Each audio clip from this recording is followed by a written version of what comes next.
Anyway, what I was trying to tell y'all, right? Part two, because I ran out of follow memory. But say for instance, like if there's like something that you are doing that God does not approve of, right? And it don't have to be something all serious and major. For some of y'all, it might be. But whatever your situation is, the enemy want to make you think, oh, you doing that thing. God told you to refrain from you doing that thing. So that he wants you to feel like because you doing that thing, you can't pray. You can't fast. You can't read your word. Listen, I feel like God is saying, like, man, prayer, fasting, and reading of the word is the way you get delivered from it. So how can you ever get delivered from God, by God, if you're not praying, if you're not fasting, if you are not reading the word? Don't get me wrong. You can try to quit on your own accord. A lot of people do. But what I noticed that is that when people try to do this by themselves, a lot of things, for one, you gotta wanna quit. You gotta wanna drop sin. You gotta wanna drop whatever it is that's keeping you from God. You gotta wanna drop it. And then when you invite God in, see, Jesus, he'll make you whole. You can heal. You can be delivered from the addiction or from the sin or whatever the thing is that God is not aligned with. You can quit on your own accord. You can heal, but will you be made whole? That's the question. You get what I'm saying? And sometimes when you try to do things without God, that's when you end up doing it again. So invite God in. And when you invite him in, and when you are fasting, praying, and you trying to get delivered from that thing, when God set you free, a man who's set free is free indeed. You gonna feel it, you gonna know it. You free indeed. And as long as you stay in a commitment with him, you not gonna go back. That's why it's important to stay in prayer, stay fasting, stay reading your word, y'all, because the moment you slow down, you gonna slow all the way down. That's why when you feel yourself drifting off or you feel yourself slacking, you need to immediately get back on the bandwagon. As soon as you recognize it. It might be a few hours. It might be a couple of days. Hopefully no longer than that.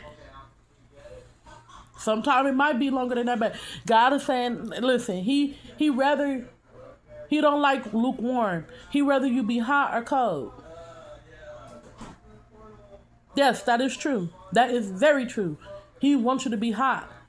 But just because you might be battling with a sin don't mean that you just go cold.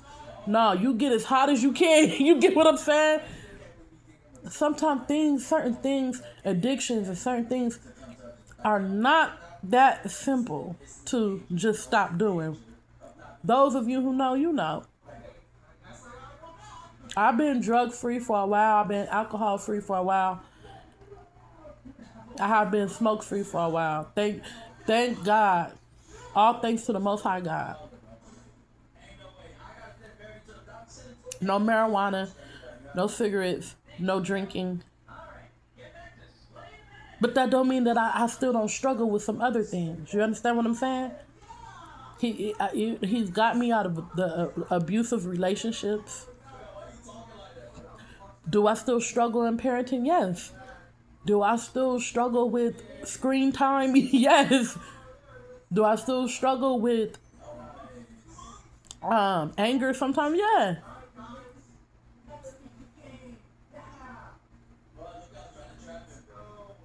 But I'm going to tell you, I'm grateful for the things that he already delivered me from and made me whole from.